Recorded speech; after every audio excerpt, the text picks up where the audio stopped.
gospel, light of the temple. Sword swing, killer live from the ghetto. The hood messenger, let them know hell's close. Black burial, the devil in a black cloak. Yo, welcome to the Street Gospel Podcast. I'm your host, Dave One, and this is bonus episode number 10. We haven't had a bonus episode in a minute, but I think the last one we had was with Bedros Koulian, and kind of gets kind of a good crossover to our guest for today. But before we get to our guest, I just want to thank everybody for subscribing, for checking us out. If you've seen our last episode, it was a great episode. So if you see one of our episodes, hear one of our episodes, make sure you either subscribe, like, follow, send it to somebody that you think would benefit from it. We'd really appreciate it. But today we have a guest, and I'm really excited about this guy. And I always like to play a little intro music to introduce my guest. So this guy right here is a father. He's a husband. He's a Navy SEAL. We had on a Ranger, but now we got a Navy SEAL. He is an author. I just picked up his book. I've been diving into it. Great books. He is a speaker and instructor. He's one of those guys I personally don't like, because he does it all. But I'm very happy to have him on the show today. I want you to give it up for Mr. Jason Redman. What's up, Jason? How's it going, man? Good. What's up, everybody? Man, I'm so glad that you joined me, man. I mean, let me just put it out there like this. My sister-in-law sent me a post about you one day, and I read it, and I got inspired, man. And then I started following you. And then I know we kind of went back and forth a couple of messages, and we finally got some time carved out. And I told my sister-in-law, I got the guy. I got him. And she was like, no way. I said, yes, he's coming on the show. She's like, man, that's great. But I'm happy to have you, man. Hey, thank you, brother. I appreciate it. It's always good to be able to, link up with like-minded people who are trying to spread some good word, positive message in this day of negativity, and allow me to come on and help do the same. That's it, man. I think the biggest thing that I liked about you, Jason, is the overcoming spirit. When people ask me, what's the podcast about, Dave? The main thing, it's so funny that I always say it's the story of overcoming or coming up. And I always like these overcoming stories. I think they are inspirational. There's a lot of podcasts out there that, glorify bad news or glorify, just negative things. But the positivity, the overcoming spirit that you displayed, man, it was like right alongside the lines that we try to display with this podcast. It's true, man. I believe, oftentimes people will say, man, what's your superpower? My superpower is enduring. My superpower is overcoming. And sprinkled in with that is some leadership, specifically self-leadership. And this is my message. These are my traits. I balance that with a strong dose of positivity. In a negative world, I tell people, be the light in the darkness. Good leaders are the light in the darkness. And the other thing I try and tell people is, oftentimes, especially, I always start off my speeches with this. People are fascinated with Navy SEALs right now. Navy SEALs are in the spotlight a lot. As friends of mine who are not SEALs, my Army, Green Beret, and Ranger brothers, they'll say SEALs are sexy right now, and there's probably some truth to that. But there will be a time where we'll fade out of the spotlight, and that's fine. People are fascinated with it because they see the training is hard, and they're like, those dudes are so physically hard. And people want to focus on my story and how, I got all shot up on the battlefield and I was able to overcome that. But what I try and explain to people is those things have so much less to do with this and so much more to do with this and this. And those are things that everyone has. Maybe you may not have the ability to make it through SEAL training, but you unequivocally have the ability to push further through your adversity and through the trials and hardships of life. And we need more of that, because right now there's this pandemic, I call it the victim mindset of, hey, if your comfort is paramount, and if you don't get what you want, or if you didn't get that job, or you haven't achieved success or this level, or blah, blah, blah, blah, whatever it is, then you're a victim. And that's such bullshit. Right. And it's everything against what I teach. Yeah, I think victimhood is a big thing.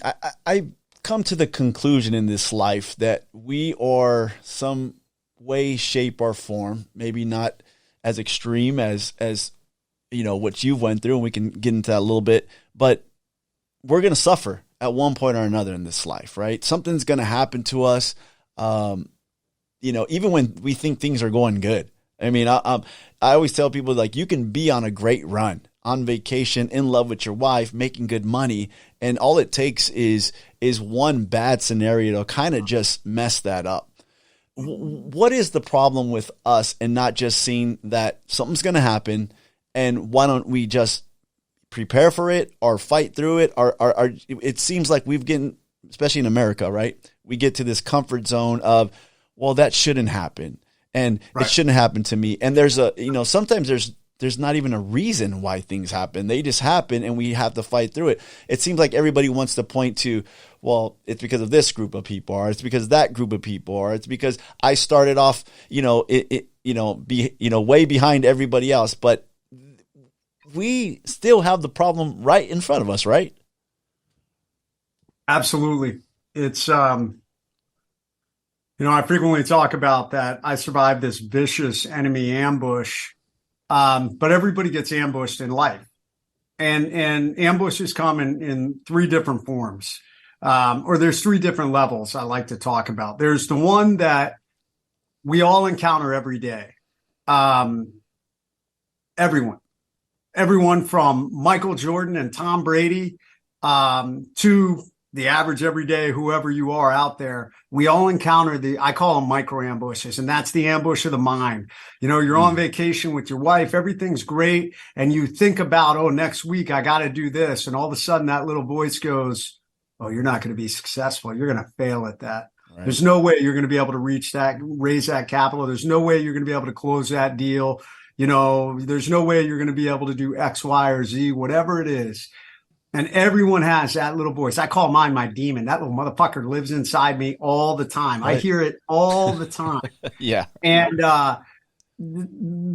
that's an ambush. And there's so many people out there that get stuck on the X. And the X is the point of attack of any ambush. So whether it's an ambush of the mind and you get stuck on the X, you start to focus on that negativity. And there's so many people out there that believe it.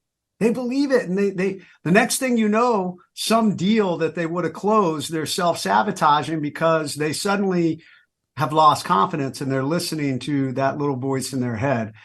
The second level of ambush is what I call a schedule disruption. Something comes along and knocks you off your schedule. The car breaks down. You get sick. Your wife or kids get sick, or something happens that creates a disruption in your schedule. And I watch so many people who will allow this, once again, to pin them to the X. Oh, my day, my week, my month did not go according to how I thought it was going to. So we allow it to negatively impact us. And then there's the big life ambushes. These are the majors. These are the ones that leave scars, whether they're physical, whether they're mental, whether they're emotional, or deep financial scars. So these are everything from, at a lower level, it's the ending of a relationship. It can be personal or professional failure. It could be a lawsuit. It could be bankruptcy. It could be your business goes under. It could be illness or injury to you or someone you love. It could be sexual trauma to you or someone you love. It could be the loss of a loved one. And the highest one I've seen is the loss of a child. Yeah. Those are the ones that really pin us to the X. Regardless, the methodology is still the same. You have to get off the X. And the difference is victims sit on the X and look for someone or something to blame. And everything is focused outward on someone else has to save me. And it's someone else's fault that I'm here on this X. Whereas victors have a mindset of bad things happen to good people. You know what? It sucks. But guess what? I have to get up and drive forward. Victors take action. They take action. They ignore that little voice in their head and they drive forward. They look at that schedule disruption and they take the world as it is. They say, well, this sucks that my schedule got disrupted, but guess what? It is what it is. I've got to help my wife because she's sick. I got it right now. I'm moving my mom. My mom had some things happen, so I'm moving her. That was not on my schedule, but it is now, Yeah. And guess what? You deal with it, and you find some positivity through it. And then of course the big ones, which are tougher to get off the X, but you have to have that mindset. I think that's the difference. So many people will just sit there and feel sorry for themselves and they will bleed out and die. Maybe not physically like, happens in battle, but I've watched so many people who will bleed out and die mentally, emotionally. And I've watched a lot of people who have bled out and died financially, especially businesses who get stuck. They feel it's not fair. They just focus on all the negativity instead of focus on the action steps to move forward. A lot of that happened in COVID. Yeah, definitely. A lot of people got really comfortable. I mean, in the basics, right? Our bodies, it's like, well, the gyms are closed. There's nothing I can do. I can, no restaurants are open. I don't feel like cooking. Let's just go buy something and small things like that. But bigger things, it was tough. Businesses closed. People were hurting, layoffs, different things. It was difficult for a lot of people to fight through that, but sometimes it was a wake-up call for a lot of people. Like, look, this could happen. Are you ready for it? And I hope that a lot of people learn from that. I don't know. I would hope that people learn from COVID and all that. Did you learn from that? Oh, hell yeah, man. I learned. And I did too, because my mind was getting played with during COVID. I was worried about work. I was worried about we got sick, but I was worried. My wife got really sick. I was worried about all these things going on and like, what's going to happen? Couldn't go here, couldn't go there, couldn't travel. So it was a mind game that I had to fight through. Yeah. And I think so many of us have, man, COVID sparked something. I think already there was a lot of simmering that was occurring. I think we had settled into a zone of comfort. I think the victim mindset was really spreading, and all of a sudden throw COVID in the mix. And it was like throwing fire on gasoline. It erupted in 2020 with COVID. I think overreach of the government and how they tried to regulate businesses. And it became this very political thing. We became very divided. Something as stupid as wearing a mask. I mean, people were ready to go to blows and shoot people over. I mean, give me a fucking break, dude. Yeah. If that business, I mean, it was amazing to me. There were people that were like, a business would say, hey, you can't come in here without a mask. And people were like, I'm coming in there. I'm like, it's a business. If you don't agree with them, go find another business. That's what I said. Go somewhere else. Yeah, exactly. It's ridiculous. But then it became, the political division, and then it became this weird, we can't find people to do work. I think a lot of that has to do because people reinvented themselves during COVID. They found different paths. Yeah. And, but coming full circle back to me, where I learned, I was a one-trick pony, man. I was a speaker, and the event industry dried up overnight. And suddenly, if it wasn't for my military retirement income, we would have lost everything. We would have lost our house. So it taught me a lot. I read a lot of books on finances, and a lot of book on investing, a lot of book on, diversification of income. And those are huge focuses of mine now. Now that the speaking industry has come back, doing well, I'm not buying cars. Right. I'm not buying stuff. I'm putting that money to work so that someday, if, at some point I'll stop speaking or something could happen again, so that's the big lesson that I learned. And now I try to tell everybody that. I'm like, you need to put your money to work. Lessons I never knew when I was in the military, man. I drank all my money away when I was young.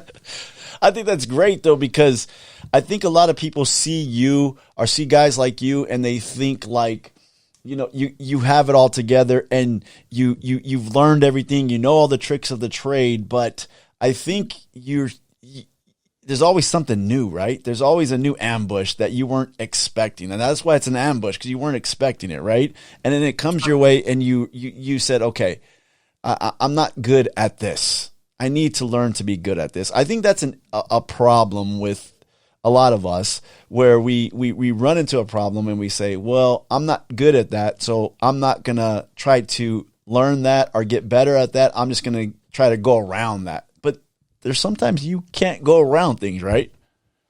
It's true. Sometimes you got to hit it head on, but this is an important, it's funny. I do a Monday Muster every week. This is a really important topic because it's, I call it the quitting versus falling back methodology, because a lot of people, they'll start doing something that they feel like they should be doing, or they're like, this is what I want to do. And it gets hard and they start encountering a lot of adversity and they're ready to quit.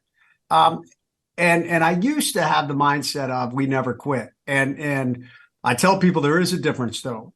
Quitting is when you do it without actually putting any thought into it. You're only stopping because you want to release the pain and discomfort that's occurring. So there's no logic or thought or research or education that goes into that decision. It's merely a reaction. That's quitting. Sometimes though, we're not doing the right thing. Sometimes the path we thought was right for us is not the right path. And this is where I tell people it's really important. We're doing some of this in our business right now. It's funny. You say, man, I hate guys like you. You can do it all. Well, are we doing it? Are we doing it all on a really good, successful, crushing it level? I'd say no. There's some things that we're starting to decide maybe that's not the best path for us. We're really good in these areas. We're okay in these areas, and we're not really doing good in these areas. So why are we continuing to put time and effort into it? So I call this the fallback mentality. In the military, if we are attacking a target, perfect example.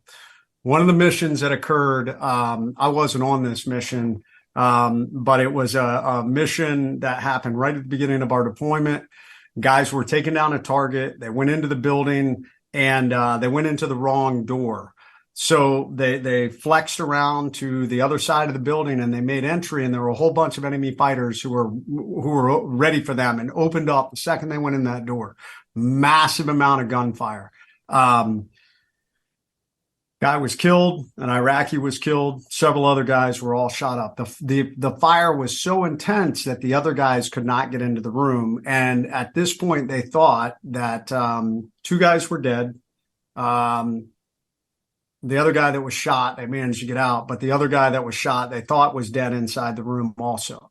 So they fell back to another house so that they could regroup and figure out how they were going to reattack, if you will. We need to do this in life at times, because I meet so many people who are grinding against something. Like they're trying to make something happen. They're like, I'm going to be a real estate agent, and man, I'm going to sell. And they're grinding and nothing's really happening. And instead of like, maybe I need to re-educate, maybe I need to figure something else out, they just say, man, brute force and aggression, that's what's going to get me there. Right. And and they keep grinding until finally they grind themselves into a pulp, and they end up failing because they didn't try and A, evaluate, is this definitely the right path I should be on? Or B, is there a better way for me to do this? So when we talk about falling back, I call it the rule of R's. Number one, you got to retreat and you got to relax. You got to reduce some of that stress and pressure you've got on yourself to make something happen. Once you've done that, then we need to reassess. We need to reevaluate where we're at and say, hey, is this really the best path? Are my unique skills, my positive attributes, where I'm at in my life, is this the right path for me? If the answer is still yes, then it becomes, okay, how do we re-engage and re-attack? The way we were doing it before was not working, so obviously we got to figure out a different way. Or we may say, you know what, man, we have wasted so much time, people, resources, maybe this just isn't the right path. And this is where we're going to rotate and go elsewhere. We're going to pivot and go in a different direction. So I meet a lot of people who get hung up on this. And they're like, I can never quit. Right. I think men in general are horrible at that, right? We're so prideful. We'll figure it out. Right? It goes to the simplest things as not asking for directions, right? We just kind of get really prideful and just be like, hey man, I'm just going to keep grinding, and we're not going nowhere. And sometimes it's hard. It's very hard. It's hard for me to say this isn't working. I need help. I need to ask somebody. I need to find somebody that I admire or that's conquered this, and then ask them how they did it. And I think being young, we can kind of forget that or not look to that. I think I read some of you as a young leader, and I think you've been pretty open about your failures as a young leader. And can you talk a little bit about that? Because I think it's very easy to fail as a young leader and then never want to lead again because of those failures. Yeah, no, and what you said there was perfect. I allowed ego and arrogance and an unwillingness to ask for help led to my failures. So, here I was this young SEAL who got picked up, an enlisted SEAL who got picked up to become an officer. And as a young officer coming back to the SEAL teams, a lot had changed. I grew up in a pre-9/11 era, so we weren't at war. There's a little bit going on, but not much compared to post-9/11, where suddenly I was stepping back into a community where at that point we had about 70% of the community that had combat experience. I didn't have combat experience. So number one, I stepped into it with this probably insecurity, like, oh my God, I got to lead these dudes. But I also stepped into it with a level of ego. I was like, oh, I'm a prior enlisted guy. I got all this experience. I know what I'm doing. I'm like God's gift to leadership. I will make up for my lack of combat experience by just my phenomenal patent-like, General Patton-like leadership. Right. And I didn't. And instead, what had happened is the world had changed. The SEAL teams had changed overnight. We had figured out that a lot of the tactics that we had been using, which were based off older Vietnam era tactics, didn't work in Iraq and Afghanistan. So probably from 2001 to 2004, when I came back, was probably the greatest rewrite of our tactics in the last 30 years. And instead of humbling myself and being like, man, I don't know how to do this, and looking at some of these younger guys and saying, hey, man, I don't know how to do this. Would you be willing to help me? My pride got in the way, and I wasn't willing to do it. And I kept telling myself, brute force and aggression, I'll just figure it out. And I wasn't. I started stepping on my toes and making mistakes. That was damaging my credibility. And then I, instead of recognizing that and fixing it, I drowned my sorrows. Mm. So I became, we would go out and I would drink myself stupid. And so on top of damaging my credibility as a leader, I then became known as a drunk. Wow. All not good things for a SEAL leader, obviously. And all of that culminated with a bad call on a mission in Afghanistan. So, 3 strikes. And I got sent back. We were operating in southern Afghanistan. I got sent back to Bagram to meet with our command leadership team, my commanding officer and command master chief. And they said, hey, we're thinking about kicking you out. Wow. And that was super low point. It's the lowest point in my life. I went back to my room after that meeting and I put a gun in my mouth, and I was a hair trigger away from taking my life. And across the desk was a picture of my wife and kids. Mm. And thankfully I saw that and I was like, what are you doing? Like what message do you send to your kids that your legacy will be you screwed up in Afghanistan and you were too much of a coward to fix it. Instead, you just took your life. And so I went and got help. So number one, if any of you are ever in that position, you need to get help. I recognized that I was hurting. So I went to the special operations chaplain and I talked to him, and he changed my perspective. One, he said, okay, you got yourself in trouble. No matter what happens, whether they kick you out or not, tomorrow becomes a new beginning. And this is a really important thing. I talk about this in my TED Talk. The end moments become new beginnings. It can be the end of a marriage. It can be the end of your health because you got injured. It can be the end of your business, I don't know what, but the end moments become new beginnings. They become opportunities to recreate yourself and learn from the lessons that came out of that the end moment. And for me, that's what it became. That became a new beginning for me where I reinvented myself as a leader. All the things that I teach, that I speak on, really came out of that journey. And it was a long, hard journey. It was 2.5 years to rebuild myself back, to rebuild my credibility, to build back the trust with my teammates where they were comfortable with me leading them or working with me. So I tell guys and gals, it's never too late. One, if you believe that it's too late to ever come back, that's a myth. That's a lie. And you know, this idea that the world would be better off without me is also a lie. I just know so many people, and I am living proof, who, if you're willing to walk that hard path, it will make you so much better.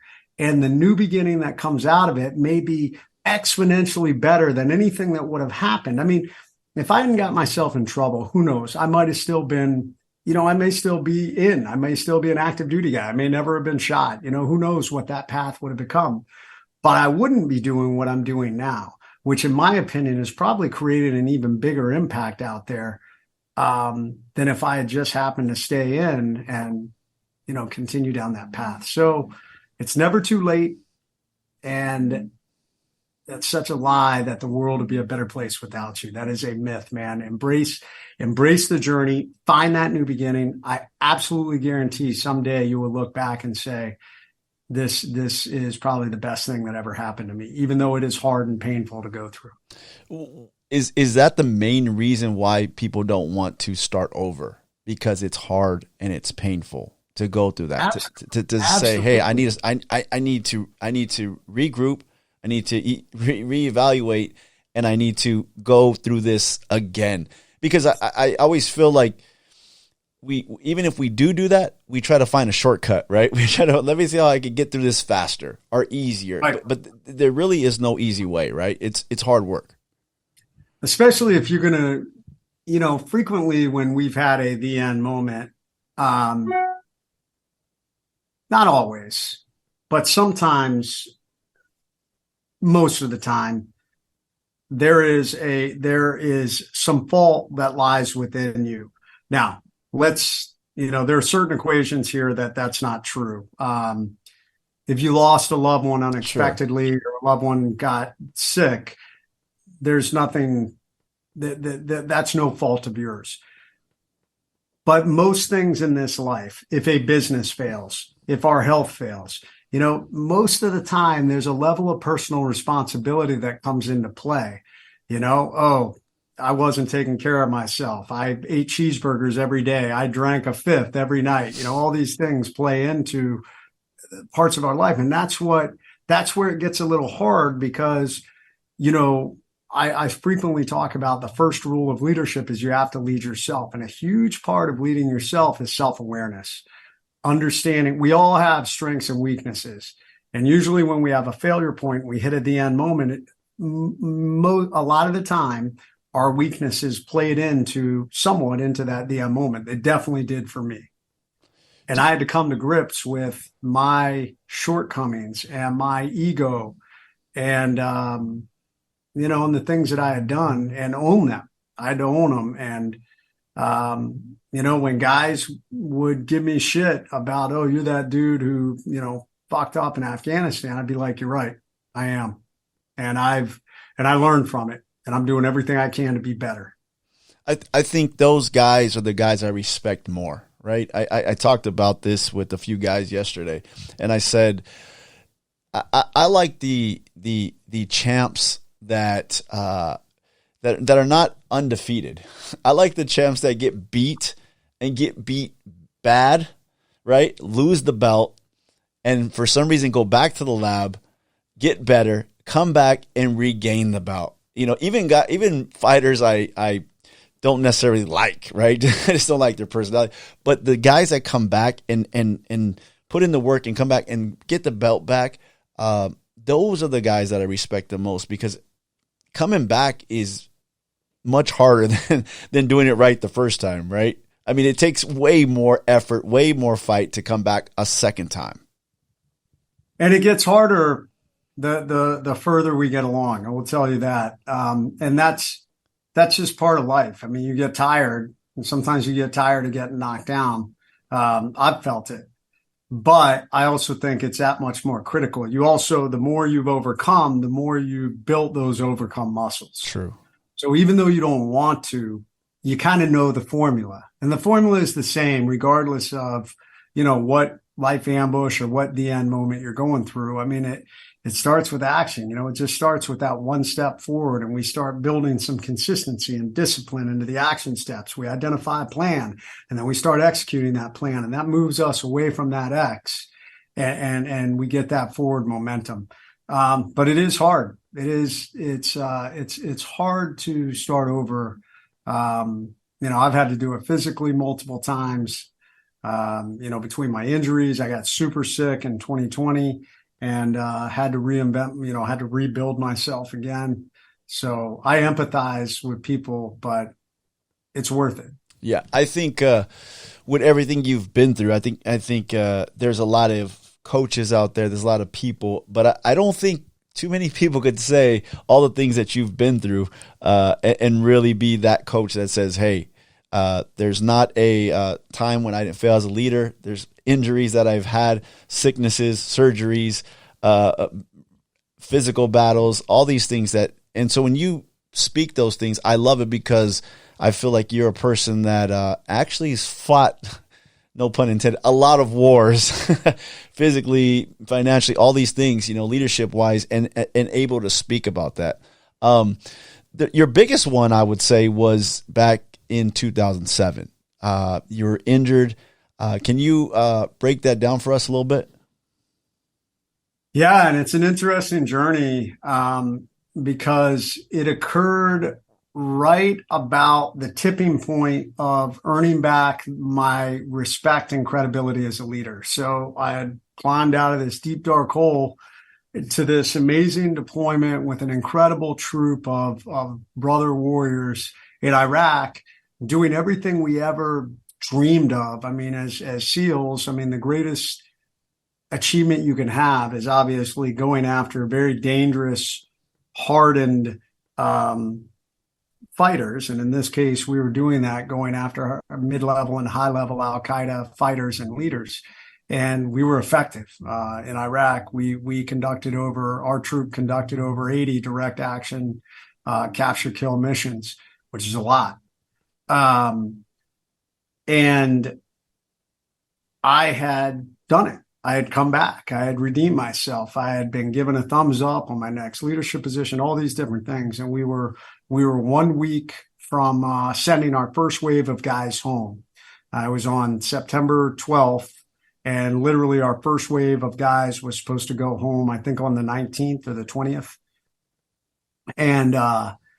And we launched on a mission to go after a high-level Al-Qaeda leader and walked into a very well-executed ambush.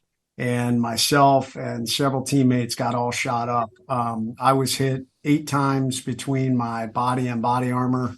I took 2 rounds in the left elbow, which at the time I thought had been shot off in the gunfight.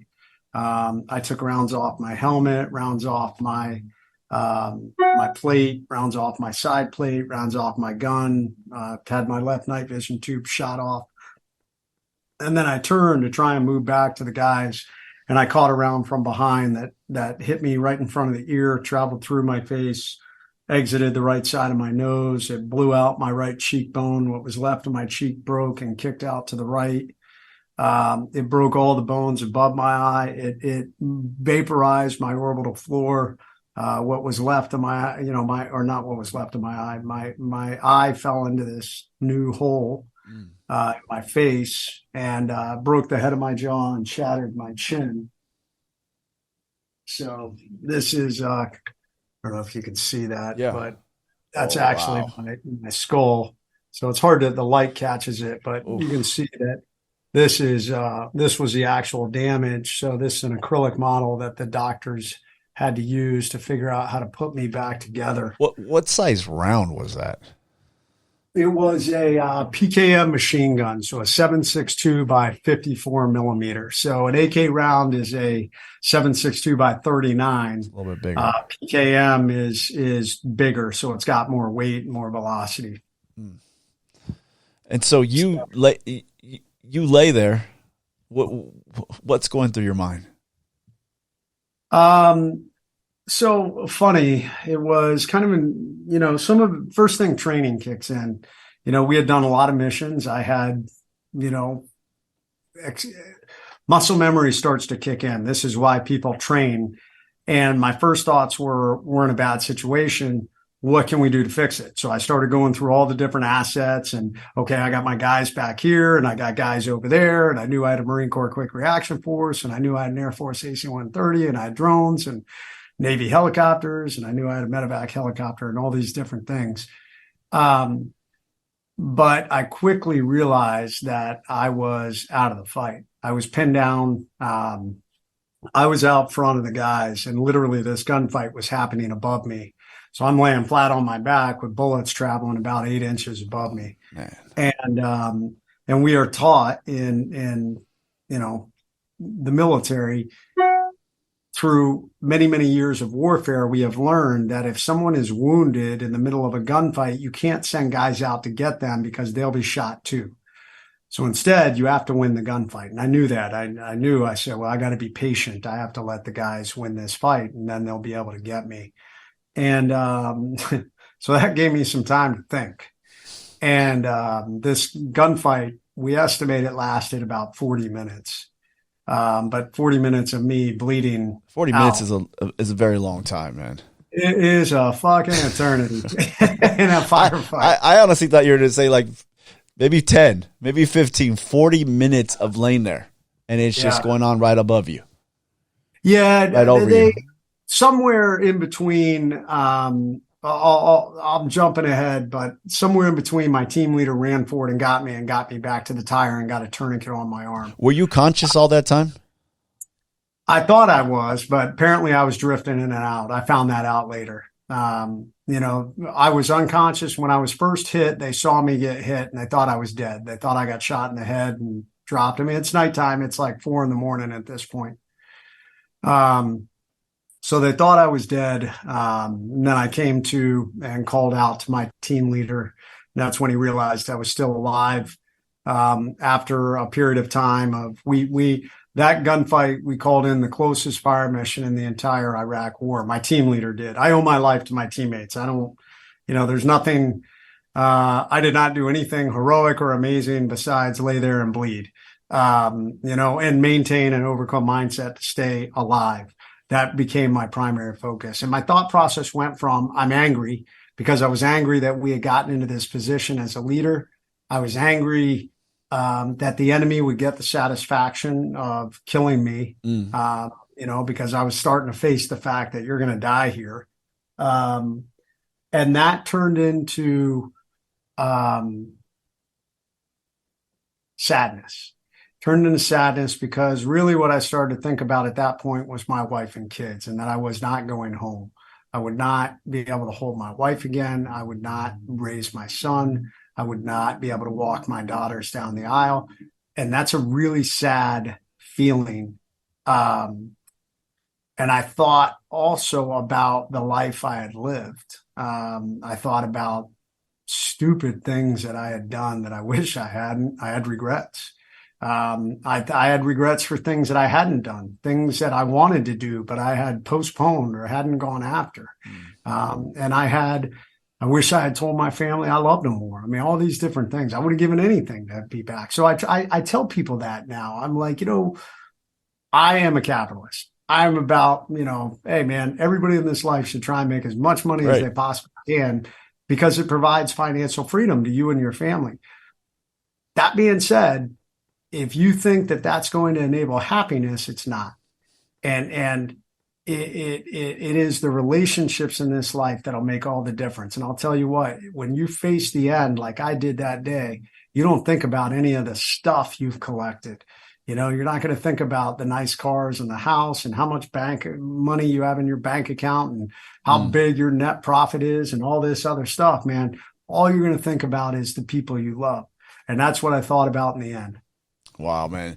They have that saying that your whole life kind of flashes before your eyes, and when right before you're gonna die. It sounds like you're just getting all this stuff. And they also have a saying where they say that there's no atheist in a foxhole, right? There's that somehow is that true? Are you feeling anything like God help me? Like I get the angry part. I'd be mad too, because the enemy kills a guy like you. That's huge for them, right? That's a trophy, right? Huge victory. Then I could feel the family part, but what about the life or death part? Is there some sort of thing that says, hey, I want to live? Like, please, somebody help me.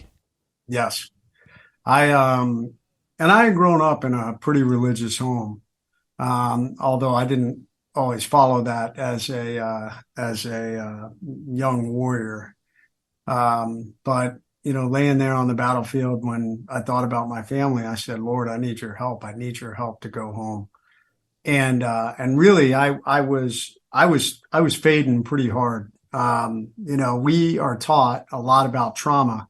We are trained SEALs, even the average SEAL, not a SEAL medic, but all of us are trained in a baseline level of trauma medicine. All of us learn how to do IVs. All of us learn how to do tourniquets. We learn how to do probably what would be called an EMTB, an emergency medical technician basic. So one of the basic guys who shows up in an ambulance, that's what we're trained to. So I knew the signs that I was dying.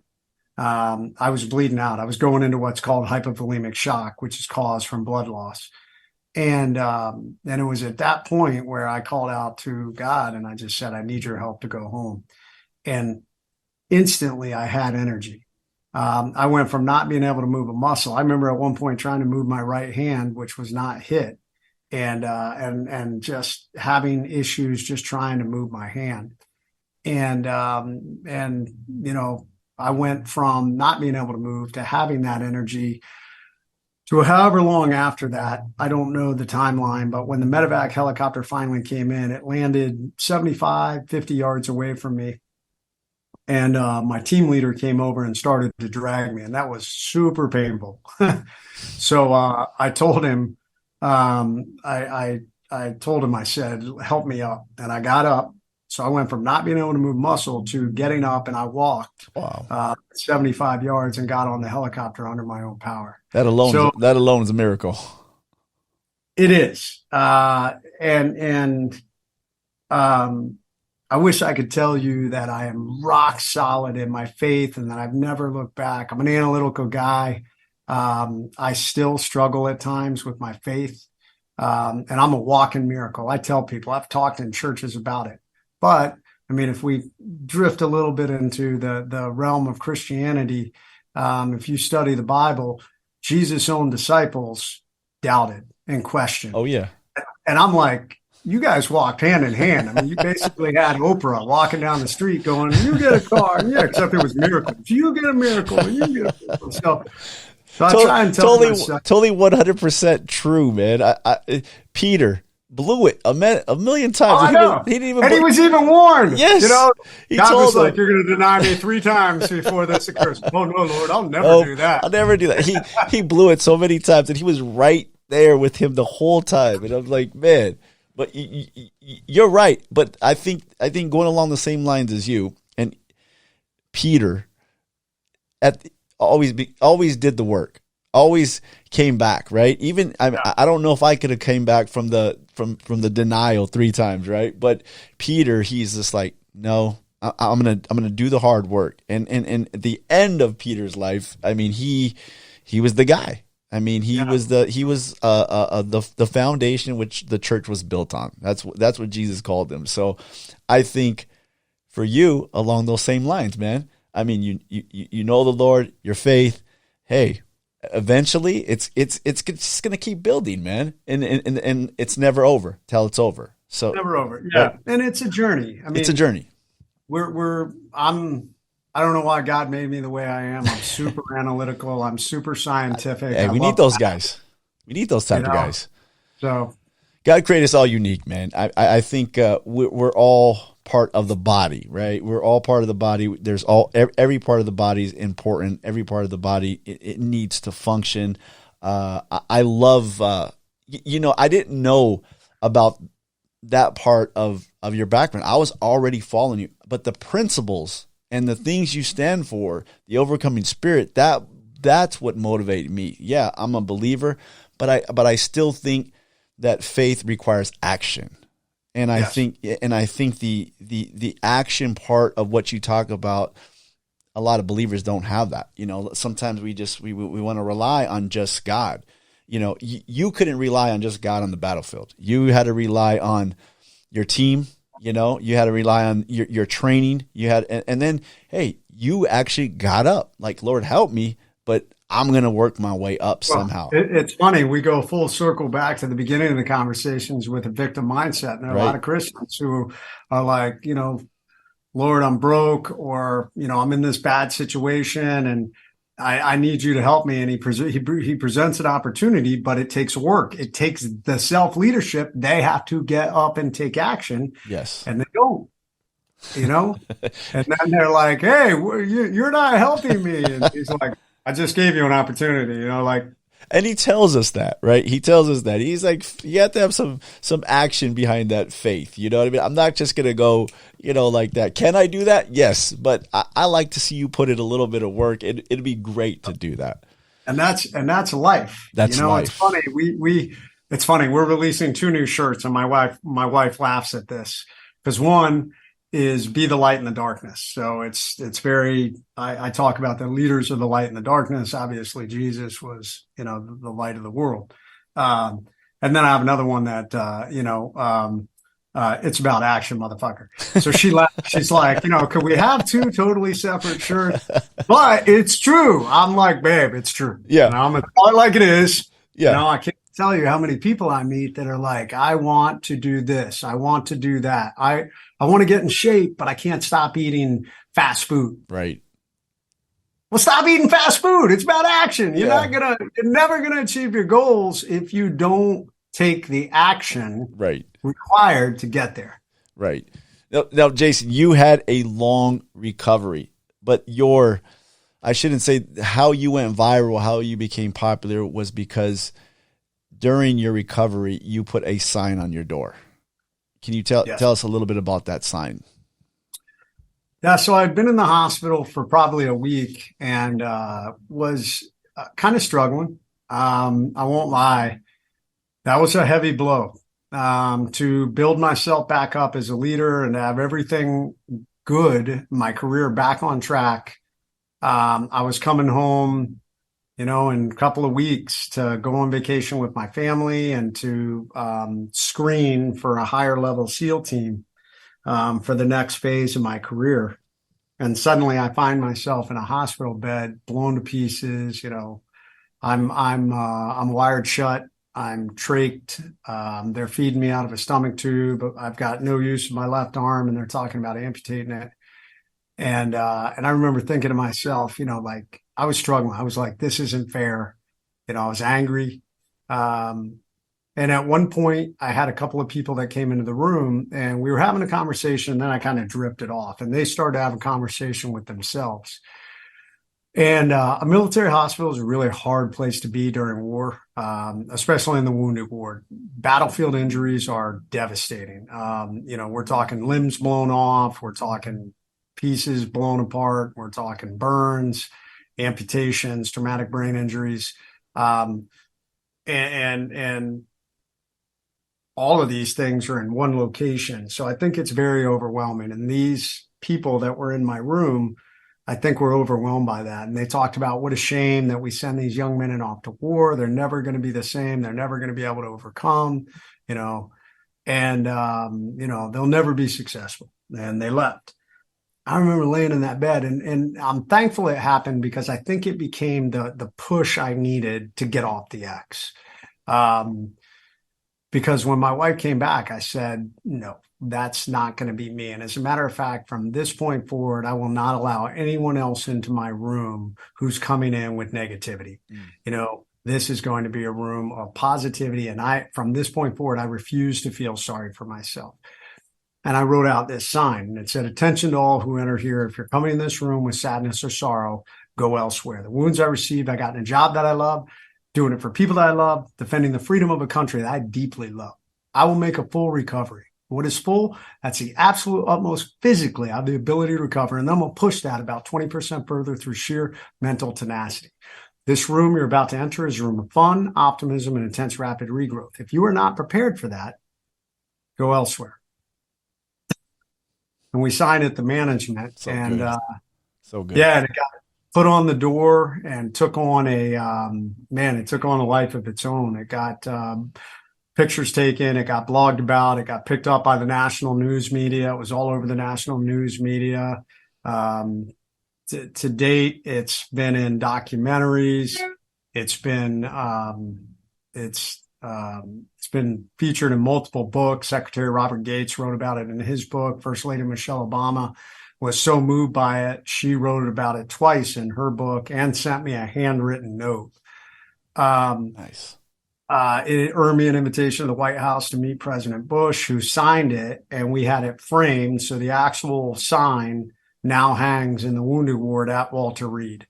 So it's gone on to motivate and inspire millions of people.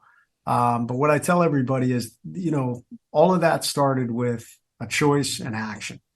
And the greatest gifting you have in this life is choice. No one forces you to lay there and feel sorry for yourself when something bad happens to you. You have a choice. You can either choose to be a victim and blame everybody else, or you can be a victor and you can get up and figure out how to drive forward. And for me, I chose to drive forward.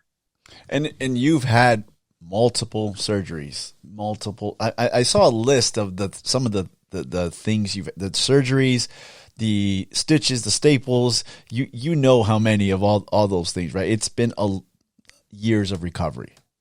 40 surgeries, and I mean, 1,000 stitches, staples, bone and cartilage grafts, calvarium bone graft. I mean, I am a patchwork quilt. It is amazing. I mean, my hat's off to the doctors and nurses, and it's incredible what they've done.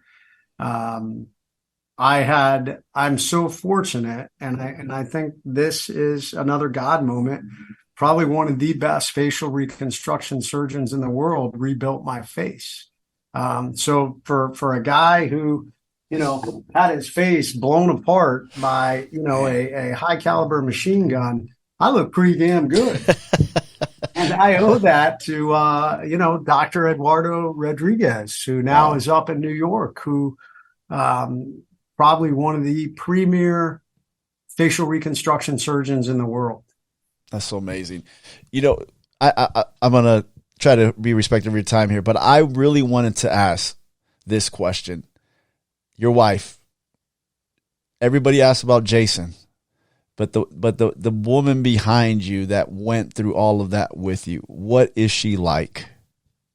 My wife's amazing. And actually in my book, The Trident, the first book, which really follows the whole leadership failure, growth, redemption, battlefield injuries, and then the aftermath. Our whole story is in there. So people that have read that book know who she is, because I wanted to show, number one, I wanted to show what our military spouses go through, but really what our special operations spouses go through. And my wife was a rock star. I mean, she is a warrior in her own right.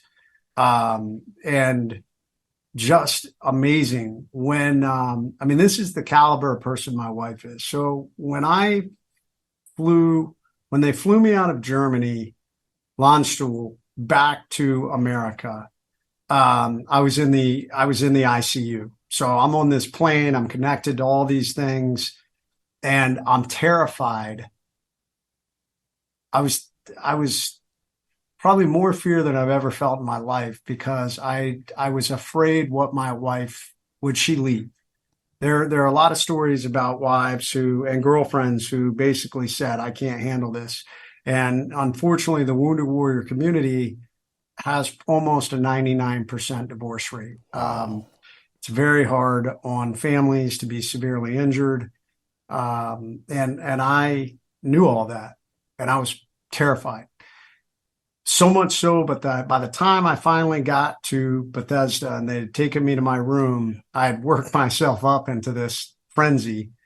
And like the nurse was working on me and was like, "Hey, your wife's outside. Do you want to see her?" And I was like, "No."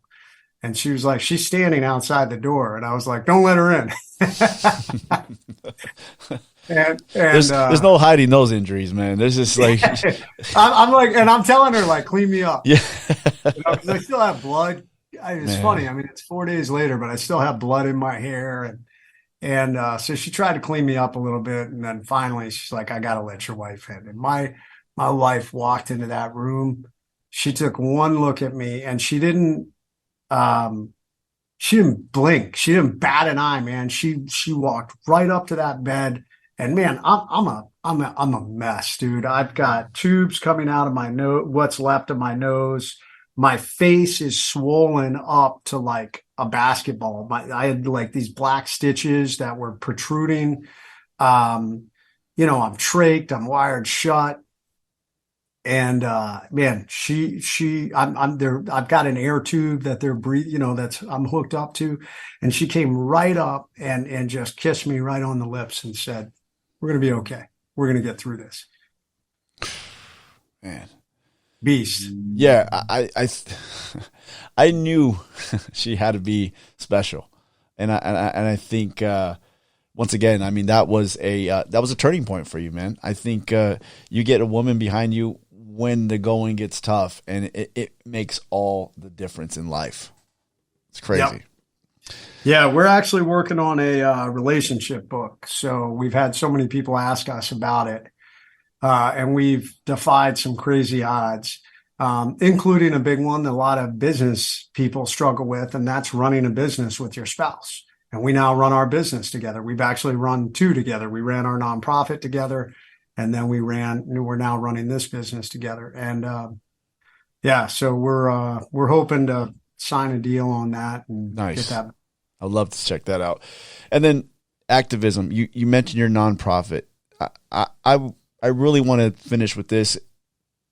What don't we understand about today's veteran?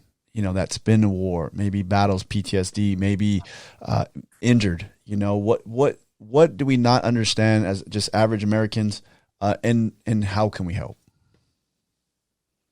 So my big focus has become on traumatic brain injury and specifically CTE, the mental health side. Our veterans are really struggling. The special operations community and probably a lot of our younger infantry members have seen more war than in the entire history of the United States of America. I have teammates that have done a dozen combat deployments. And we are losing guys and gals at an epidemic pace. On paper, what's amazing is that the war on terror, even though we fought it longer than any other war in history, we actually suffered the least amount of casualties for the amount of time. I mean, we lost 7,000 men and women in the war on terror, but we are losing an average of 22 a day. That is over 8,000 a year. So we're losing more every single year to suicide than we are in the entire war. So how do we fix that? Some of it is we've got to do better of breaking the stigma. We've got to do better of convincing individuals, that, hey, it's okay to ask for help. It's okay. And break this lie that the world is going to be better off without you. My best friend took his life in December, and he was suffering. We didn't even know. He kept it to himself. He had gone to a traumatic brain injury clinic multiple times. But he was a senior leader in the SEAL teams. And I think he was afraid of losing his job. I think he was afraid of saying, "Hey, I'm struggling." And we've got to fix that. We've got to break that. We've got to figure out how we can mentally take care of guys and say, "Hey, okay, maybe, give them a second chance to say, hey, this isn't going to impact your leadership position. We're not going to allow that to happen. Instead, we need you healthy." So those are the things I'm focused on. I'm on the Veterans Advisory Council for a group called Concussion Legacy Foundation. They're the same group that focuses on CTE within the NFL. Now we are seeing it at a very high level within the military. And I also work with a group, the Headstrong Project. Their website is getheadstrong.org, and they provide mental health services to our combat vets. And I also am an ambassador for the Gary Sinise Foundation, who is doing a lot of great things for our veterans. So good, man. I think that's good that you guys are bringing awareness that way the average person could, we can do whatever we can and really understand what actually happens over there and be able to just love on guys and women that are hurting. Reach out to them and try to just do whatever we can to be there for them. I think the hardest thing for veterans right now, I struggle with this, is you would hope that the average citizen recognizes the sacrifice you've made. And for a lot of, people will say, "Oh, thank you for your freedom." And I mean, thank you for your service. And I don't discount that. There's some veterans that try and say, "Oh, that means nothing." I understand where they're coming from. I still think the mere fact that someone says it and appreciates what you've done and articulates it is good, but it goes much deeper than that. Our country is kind of a hot mess right now. We're so politically divided. We're just kind of a mess. And I think that as veterans, like, you went to war. I went to war hoping that my kids would never have to face a vicious enemy like what we faced overseas. And now I look at the chaos that's happening within our country, and I worry about the future for my kids. I worry about, man, did the sacrifice that I made, what's that going to leave for my kids and grandkids? So that becomes action on the part of the average American citizen. Like, you need some perspective. We have an amazing country. This myth out there that America is a terrible place is a lie. Did America have slavery? Yes. Did America have racism? Did America have, injustices? Did America have all kinds of injustices? Yeah. But we also had visionary leaders who were willing to step up and say, "This needs to change. This is wrong."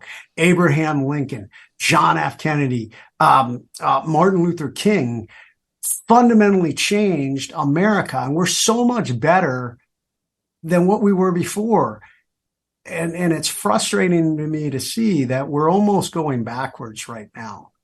And as a veteran, a combat veteran, that's tough to watch. And I can see why some guys or gals are so frustrated and disenchanted, because when you go overseas and fight, you fight for the people next to you, but you also fight because you believe in our country, and hopefully that what you're doing is making it a better place. But the average American citizen must recognize that and must take action on their own. And right now, it's an interesting thing, and I'll wrap this up, but it's a really interesting thing that the average citizen that was born here is the quickest to throw our country under the bus. Right. And naturalized citizens are some of the greatest patriots who believe in this country and understand the freedoms and opportunities we have here. I talked to a friend about that, how the Cubans in Florida are so grateful to be here, and they don't understand why they might vote a certain way, right? They don't understand that whole and I'm like, it's because they've been under this regime that's just communist. They can't do nothing, and they escape and they come here and realize this country is wide open. I can become whatever I work hard and become. And so I think it's one of those things, man. A small microcosm of that is your dad buys you a car. You're probably not going to clean it. You're probably not going to take care of it as much as if you worked hard and bought that car yourself. It can be a bucket, but you're going to wash it every week. You're going to do whatever you can because why? Because you purchase it. I think as generations go on, we get further and further from that, and the comfort level, going back to how we opened, the comfort level and everything else, it makes it a lot easier for us. Coming from a guy that's been around the world, you've seen hundreds of countries, you've been to hundreds of places. You know that this is the best country, right? And I think that's the problem with us. We don't go nowhere out of. Sometimes people don't go out of their state or out of their neighborhood, and they think that there's somewhere else better in this world. Coming from a guy that's been around the world, what do you think about that? I agree 100%. I mean, you take this place for granted if you've never left. If you go to places where you're seeing extreme poverty, you're seeing extreme forms, you're seeing, extreme levels of violence, extreme levels of suppression of human rights. And you recognize that we don't have that here. I mean, yes, we got poor pockets, but it's nothing compared to the rest of the world. And I wish, I think that in order to save the idea behind America, this idea of freedom and opportunity and self-leadership and resilience, people need to gain that perspective. Stan McChrystal had an idea. I don't know whatever happened to it, but it was an idea of a national service program. And he recognized that it can't just be military. Not everybody's cut out to the military. So what he wanted to do was create like 5 or 6 different service programs that young Americans could choose. They could say, you know what, I want to go for work for Peace Corps, or I want to work for AmeriCorps. I want to go work for the, United States Global, Creative Institute, whatever it is. Right. And they would go overseas. They would spend a year and they would go places to make things better, but they would have to work and they would have to, meet different people and interact and lead and all the things that, that help people to be better. And that would give them tremendous perspective. I think that's big. I appreciate you coming out, man. What an amazing time. What an amazing message, man. I have one last thing, though. And on the Street Gospel Podcast, we call this the Furious 5. And I ask you 5 furious, fun questions. Okay? Are you ready? I'm ready. All right. Question number 1 on the Street Gospel Furious 5. The most important trait you need to have to become a Navy SEAL. Tenacity, the no quit gene. Nice. Question number 2. If you can go with your amazing wife tonight to a concert, and it can be the concert of any group, artist that you choose, who is that artist going to be? Oh, wow. That's tough. Dead or alive? So that both of us would really enjoy it.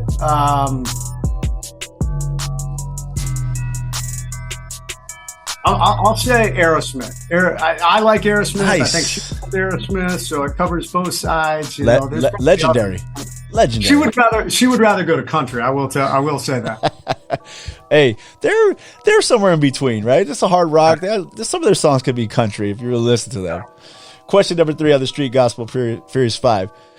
Hardest part of your day?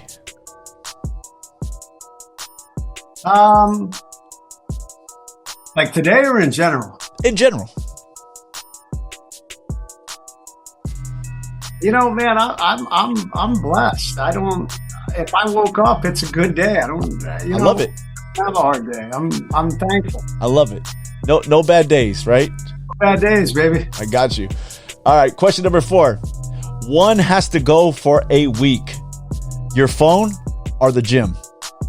Oh, phone. Man, I would shit can my phone for free. I wish I could get rid of that thing. I know. I'm like, yeah, I was thinking about that. I was like, yeah, I'll probably die without the gym. I need the gym. Yeah. Like, man, I need the work now. I don't need the phone. The phone is whatever. Question number 5, last one. What is Jason Redman most afraid of?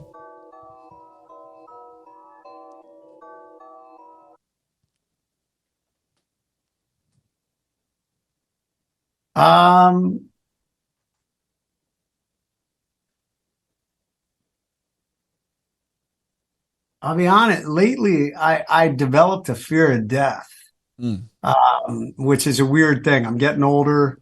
And when I was younger, it was just invincible. Like, some people would say spiders or none of that stuff really bothers me. But I recognize that I have less days ahead of me than I do behind me. And it's giving me, I don't want to say a fear, but a healthy respect of death. I got super sick a couple of years ago, thought I was dying. And that definitely brought me closer to that when, as we got through it. But that may be it right now. So my goal is to reach a point in my life. Obviously, faith plays a part in this where I no longer have fear of that. I just want to say when it's my time to go, it's my time to go and I'm ready. Take me if it's that time. So good, man. So good, Jason. I appreciate you coming out, man. Definitely good word, good message. I love it, man. I'm glad we got to cover a lot of different things here. So it was amazing. Anything you want to shout out, or where can people find you? Yeah, man, jasonredman.com is my website. We got a lot going on there.